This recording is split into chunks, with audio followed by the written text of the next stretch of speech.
किसी भी राष्ट्र का ध्वज अभिव्यक्ति और आजादी का प्रतीक है। आजादी की 75वीं वर्षगांठ को यादगार बनाने के लिए हर घर तिरंगा लगाया जा रहा है। आइए हम भी अपने घर तिरंगा लहराएं और इस जश्न का हिस्सा बने। तिरंगा, हर घर तिरंगा, घर घर तिरंगा, हर घर तिरंगा।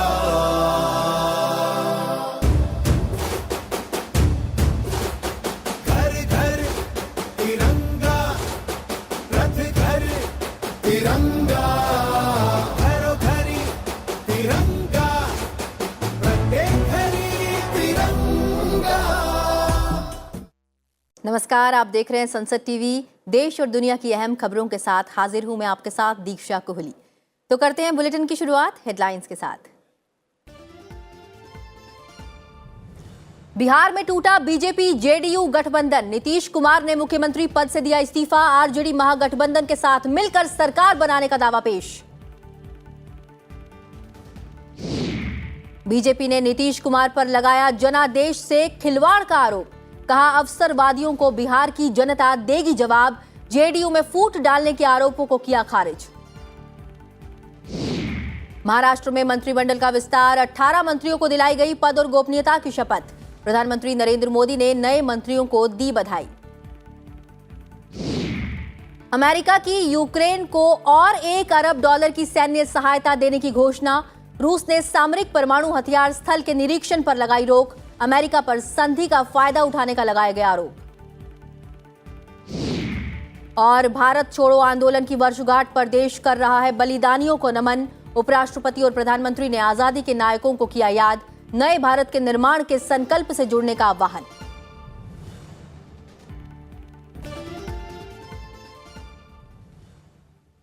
और अब एक नजर उन खबरों पर जो आज सुर्खियों में रही। भारतीय सूचना सेवा के 2018 और 2019 बैच के अधिकारियों ने उपराष्ट्रपति एम वेंकैया नायडू से उनके आवास पर मुलाकात की। उपराष्ट्रपति ने उन्हें देशवासियों के जीवन में बदलाव लाने का मंत्र दिया।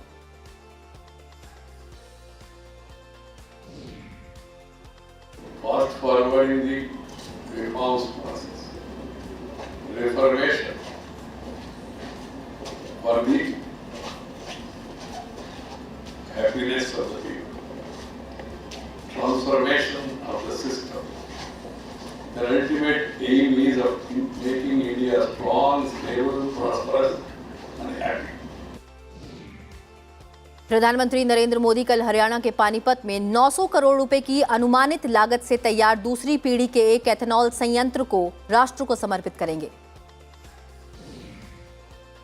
सरकार ने सरकारी मान्यता प्राप्त स्टार्टअप और एमएसएमई को जनवरी 2023 तक स्वदेशी 5G परीक्षण सुविधा मुफ्त देने का निर्णय लिया है।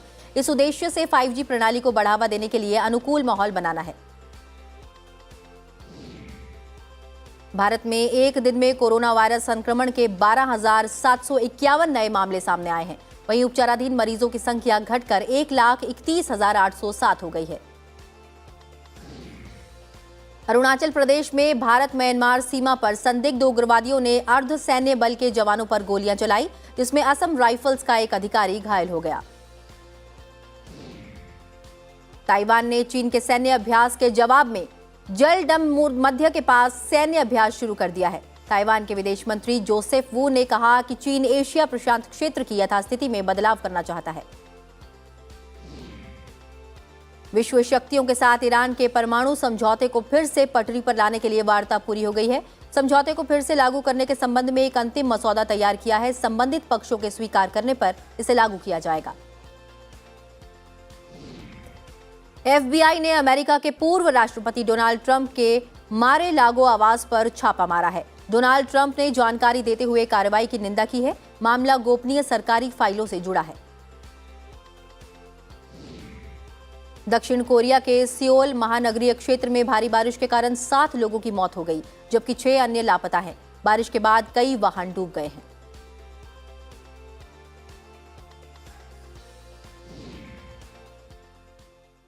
और अब खबरें विस्तार से।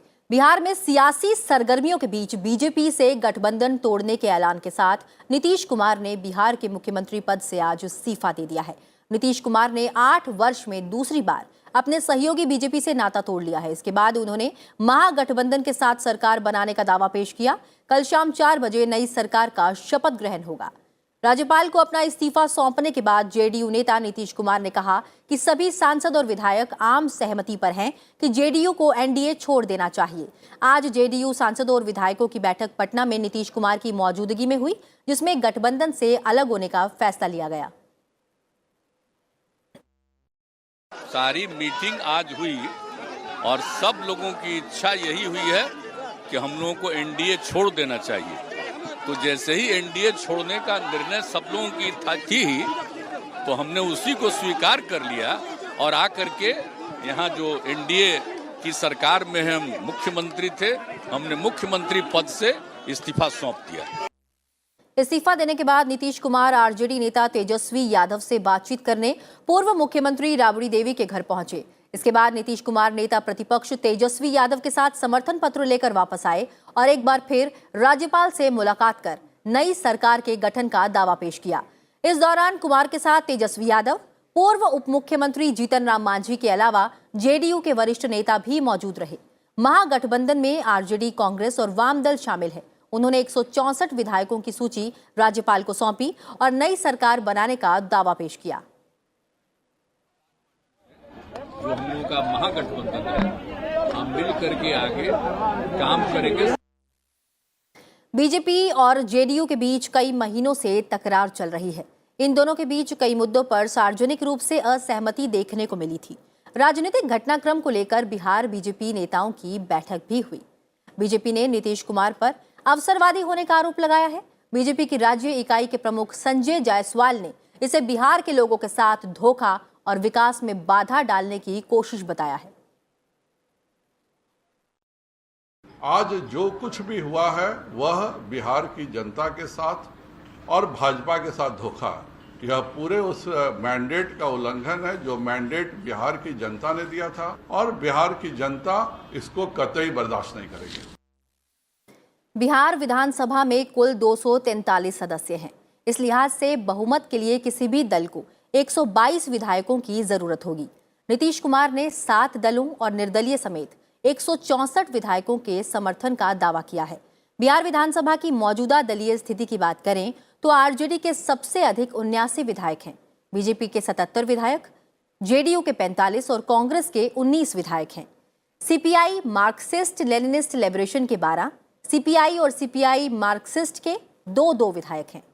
हिंदुस्तानी आवाम मोर्चा के 4 सदस्य हैं। इसके अलावा एआईएमआईएम के 1 और निर्दलीय विधायक हैं। विधानसभा की 1 सीट रिक्त है।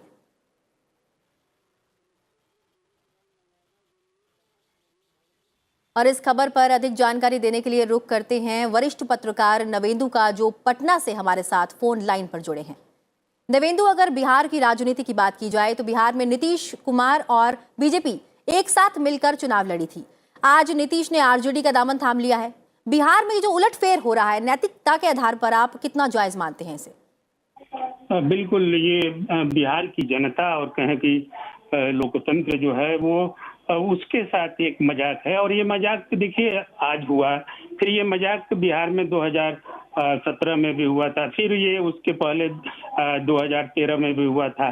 तो ये है कि जनता मुश्किल में है बिहार की, कि वो चुनती किसी और की सरकार को है और बन जाती है किसी और की सरकार। तो आप सोचिए कि जनता कितनी बड़ी विडंबना में है। तो ये जनादेश जिन दलों को मिलता है या फिर जिस गठबंधन को मिलता है, अगर उस गठबंधन की सरकार न चले या न रहे और फिर वो गठबंधन के बदले कोई दूसरा गठबंधन नेता मिलकर बना ले, तो ये कहीं न कहीं निश्चित रूप से जनादेश और जनतंत्र का अपमान है। लेकिन यही अपमान ये जैसे लगता है अभी एक सिलसिला बन गया है।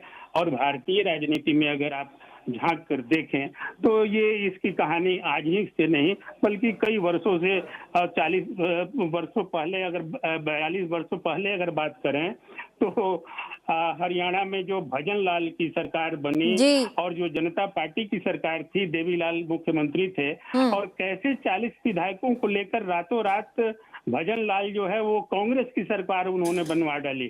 तो जनादेश तो मिला था वहां जनता पार्टी की सरकार को, जनता दल की सरकार को, लेकिन वो सरकार बन गई कांग्रेस की। तो ये कितना बड़ा छलावा है। तो तब से ये सिलसिला किसी न किसी रूप में, चिंता की बात ये है दीक्षा कि भारतीय लोकतंत्र में ऐसी घटनाओं को या तो नेता मिलकर रोके या फिर जनता रोके, लेकिन जनता को इस बात से तो कष्ट होता है, इसलिए कि कोई अपने मन का नेता, अपने मन की सरकार चुनता है, और वो सरकार अगर दूसरे रूप में बदल जाती है, उसका रूप, रंग, चरित्र, वो सब कुछ बदल जाता है, तो ये बहुत बड़ा ये दुख का विषय है और नुकसान है। बिल्कुल नवेंदु, यहाँ पर एक सवाल और उठता है, अगर नए गठबंधन के भविष्य के लिहाज से बात की जाए तो नए गठबंधन के भविष्य को आप कैसे देखते हैं और क्या इनकी विश्वसनीयता पर कोई सवाल उठता है?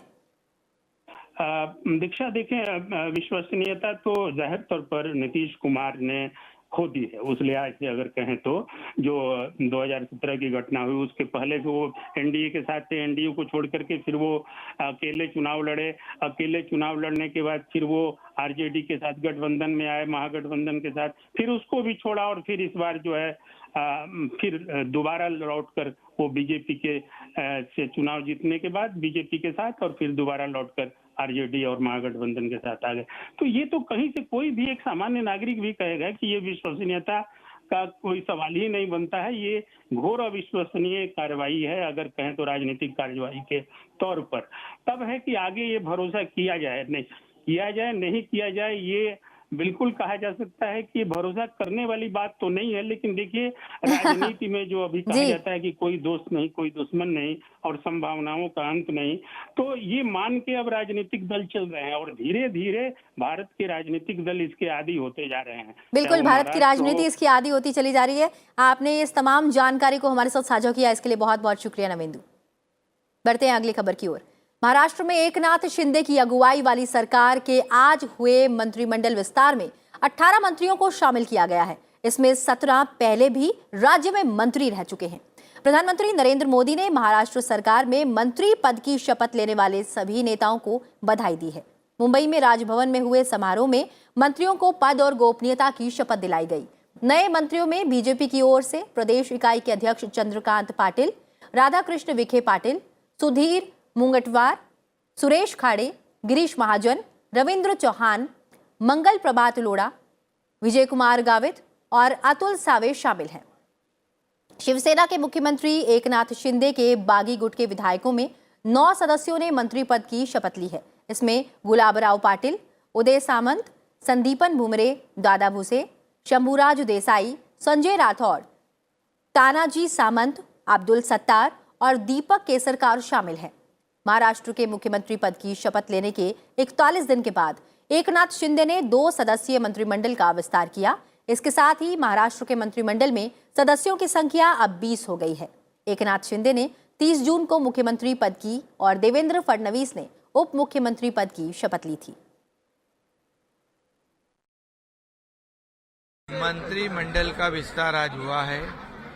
आज से पूरे फुल फ्लेज लोग काम करेंगे और अपने अपने विभाग की पूरी अच्छी तरह से जिम्मेदारी संभालेंगे और इस राज्य की जनता को लोकाभिमुख जो काम चाहिए वो देंगे और पूरी तरह ये राज्य का सर्वांगीण विकास करने के लिए ये सभी लोग सहयोग करेंगे। गृह और सहकारिता मंत्री अमित शाह ने आज दिल्ली में सरकारी खरीद पोर्टल GeM पर सरकारी संघों को लाए जाने का शुभारंभ किया। 589 सहकारी संघ इस पोर्टल के लिए पात्र पाए गए हैं। इस अवसर पर अमित शाह ने कहा कि सहकारी क्षेत्र के लिए आज महत्वपूर्ण दिन है। उन्होंने कहा कि व्यापार में पारदर्शिता लाने के लिए GeM से बेहतर कोई माध्यम नहीं हो सकता। 29 करोड़ लोग सहकारिता से जुड़े हुए हैं। उन्होंने सभी सहकारी समितियों से अपने उत्पादों के साथ GeM में शामिल होने की अपील की। इस अवसर पर वाणिज्य और उद्योग मंत्री पीयूष गोयल ने कहा कि पिछले 6 वर्षों में GeM पोर्टल पर 2,80,000 करोड़ रुपए का कारोबार किया गया है। उन्होंने कहा कि GeM सरकारी खरीद में पारदर्शिता लाने के लिए महत्वपूर्ण भूमिका निभा रहा है। लगभग 61,000 से ज्यादा 62,000 के करीब जैम पर सरकारी खरीदार उपलब्ध है और 48,75,000 मतलब करीब 49 लाख विक्रेता जैम पर पंजीकृत है। हमारा सबसे आग्रह है कि कोऑपरेटिव सोसाइटीज अपने उत्पादों को लेकर जैम के साथ जुड़े, अपने उत्पादकों को बाजार में डालने के लिए बहुत बड़ा मार्केट है। लोकसभा अध्यक्ष ओम बिरला ने आज अपने आवास पर निर्वर्तमान उपराष्ट्रपति एम वेंकैया नायडू और नवनिर्वाचित उपराष्ट्रपति जगदीप धनखड़ की मेजबानी की। इस दौरान उनके परिवार के सदस्य भी मौजूद रहे। उपराष्ट्रपति एम वेंकैया नायडू का कार्यकाल 10 अगस्त को समाप्त हो रहा है। जगदीप धनखड़ 11 अगस्त को देश के 14वें उपराष्ट्रपति के रूप में शपथ लेंगे। इससे पहले लोकसभा अध्यक्ष ने उनका अभिनंदन किया। जगदीप धनखड़ के कार्यभार संभालने पर लोकसभा और राज्यसभा के पीठासीन अधिकारी राजस्थान से होंगे।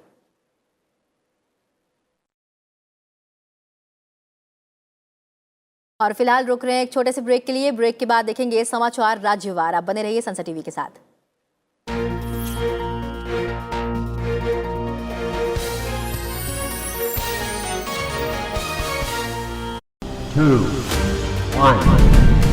On the occasion of 75 years of independence,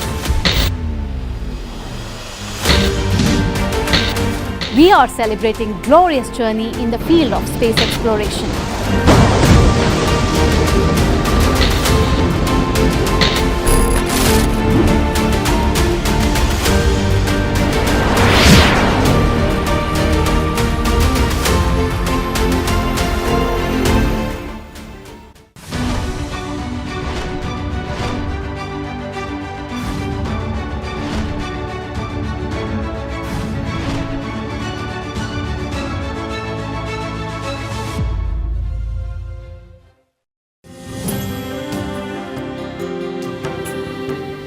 माननीय प्रधानमंत्री जी ने आज़ादी का अमृत बेला में हम सबको आह्वान किया हर घर में तिरंगा झंडा फहराने के लिए। किसी कंट्री के लिए, किसी जाति के लिए, किसी समाज के लिए आज़ादी का 75 ईयर्स बहुत गौरव का है। और मैं भी माननीय प्रधानमंत्री जी के आह्वान से तिरंगा उत्तोलन करेंगे अपने घर में और सबको इसी तिरंगा को जो हमारा आन बान शान है उसको उत्तोलन करने के लिए मैं सबको आह्वान करती हूँ। नमस्कार, जय हिंद, जय भारत।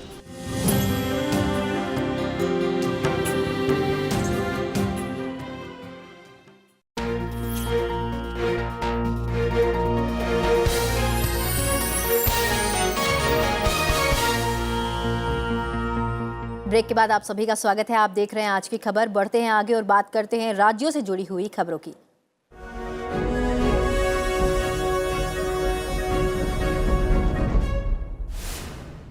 बीजेपी के राष्ट्रीय अध्यक्ष जेपी नड्डा ने अपने आवास से हर घर तिरंगा अभियान के तहत तिरंगा रैली को हरी झंडी दिखाकर रवाना किया। बीजेपी ने बिलासपुर के सांसद अरुण साव को पार्टी की छत्तीसगढ़ इकाई का अध्यक्ष नियुक्त किया है। वो विष्णुदेव साय का स्थान लेंगे।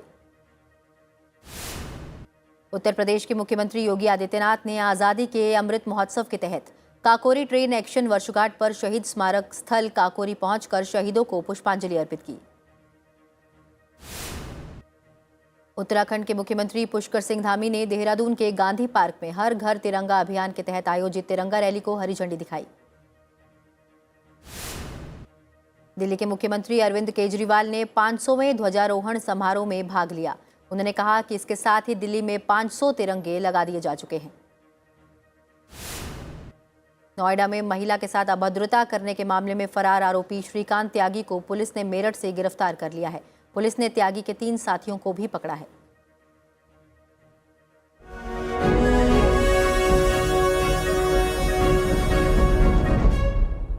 और अब मॉनसून का हाल। राजस्थान के अनेक हिस्सों में मॉनसून की बारिश लगातार जारी है। बीते 24 घंटे में कई इलाकों में मध्यम से लेकर भारी बारिश दर्ज की गई है। सबसे अधिक 13 सेंटीमीटर बारिश बाड़मेर के सिणधरी में दर्ज की गई है। इसके अलावा बीकानेर, पाली, जैसलमेर, बांसवाड़ा, डूंगरपुर और भरतपुर जिले में भारी बारिश हुई है, जिससे कई निचले इलाके डूब गए हैं। मौसम विभाग ने अगले 24 घंटे में बांसवाड़ा, बारां और बूंदी जिले में कहीं कहीं बारिश और कहीं कहीं भारी बारिश की चेतावनी जारी की है। महाराष्ट्र में मुंबई सहित कई इलाकों में बारिश जारी है। बारिश को लेकर मौसम विभाग ने रेड अलर्ट जारी किया है। मुंबई और उसके उपनगरों में आज तेज हवाओं के साथ भारी बारिश हुई, जिससे कई निचले इलाकों में पानी भर गया। बारिश की वजह से यातायात प्रभावित रहा। लोगों को वैकल्पिक मार्गों से भेजा गया। वहीं मौसम विभाग ने उत्तरी कोंकण, उत्तर मध्य महाराष्ट्र और पश्चिम विदर्भ में भारी से अत्यधिक भारी बारिश होने का अनुमान लगाते हुए इन इलाकों के लिए रेड अलर्ट जारी किया है। मौसम विभाग के मुताबिक इन इलाकों में 12 अगस्त के बाद ही लोगों को बारिश से राहत मिलेगी। और अब खबरें अंतर्राष्ट्रीय जगत से।